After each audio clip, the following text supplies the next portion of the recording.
Midnight 1 hour 45 minutes run టైమ్‌తో prime వీడియోలో తెలుగులో కూడా స్ట్రీమ్ అవుతుంది. స్టార్టింగే చెప్పేస్తున్నా, ఫ్యామిలీతో అస్సలు చూడలేం.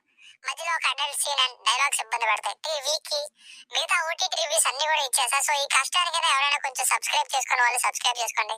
ఇక ఈ సిస్టర్ మిడ్‌నైట్ మూవీని చూసాక నాకైతే ఏం చెప్పాలి, అసలు ప్లాట్‌నే లేని సినిమా ఇది. కొత్తగా పెళ్ళై హస్బెండ్‌తో స్లమ్‌లో ఉన్నా కానీ వంట కూడా రాని ఒక అమ్మాయి, ఆవిడే రాధిక ఆప్టే గారు. ఆమె లోన్లీనెస్ కి, ఫ్రస్ట్రేషన్ కి ఎలా తయారయ్యారు అన్నదే ఈ cinema. Complete experimental film. Story అంటూ ఏముండదు, డాక్యుమెంటరీ స్టైల్లో వెళ్తుంది. థియేటర్ లో చూసిన వాడైతే చచ్చి ఉంటాడు. అసలు చేతగాని భర్త ఇంకా అలా ఒంటరితనాన్ని భరించలేక, ఎంజాయ్మెంట్ నే లేక తనలో తను కృంగిపోయే అమ్మాయి చేసిన సకల ప్రయత్నాలు, ఆ బ్యాక్ టు బ్యాక్ ఈవెంట్స్ నే ఈ సినిమా. చాలా స్లోగా, బోరింగ్ గానే ఉంది. కొన్ని సీన్స్ మాత్రం షాకింగ్ గా ఉన్నాయి. First of all Radhika Apte గారికి న్యూడ్ సీన్స్ అవి చేయడం కొత్త ఏం కాదు. కానీ ఇలాంటి రోల్స్ చేసినప్పుడు రియల్ యాక్టర్ బయటకు వస్తారు. అలాంటి ఒక రోల్ ఇది. అండ్ ఆవిడ కూడా చాలా బాగా యాక్ట్ చేశారు, నిజాన్ని ఒప్పుకొని తీరాలి. ఈమె పర్ఫార్మెన్స్ కోసం చూడాలి చూస్తే. ఇంకా షూటింగ్ కూడా చాలా న్యాచురల్ గా చేశారు, ఎక్కడ కూడా ఆర్టిఫిషియల్ గా అనిపించలేదు.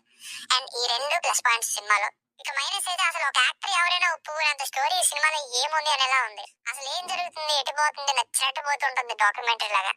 ముందు స్లమ్ కు రావడం, బాబాయ్ పీరియడ్ ఎంటర్టైన్మెంట్ లేకపోవడం, భర్త కూడా సరిగ్గా చూసుకోకపోవడం, ఏదైనా పని చేసి బతుకుదామని క్లియర్ గా జాయిన్ అవ్వడం, హిజ్రాలతో ఫ్రెండ్షిప్, తర్వాత పిచ్చెక్కి మేకను కొరికి చంపేయడం, ఆ తర్వాత పక్షుల్ని, ఆ తర్వాత భర్తని, ఆ తర్వాత ఎస్కేప్, ఇలా వెళ్తూ ఉంటుంది మూవీ. నేను చెప్పిన దాంట్లో ఏమైనా అర్థం పద్ధం ఉందా, మీనింగ్ ఫుల్ గా అనిపించిందా మీకు చెప్పండి. అలాగే వెళ్తుంది మూవీ కూడా.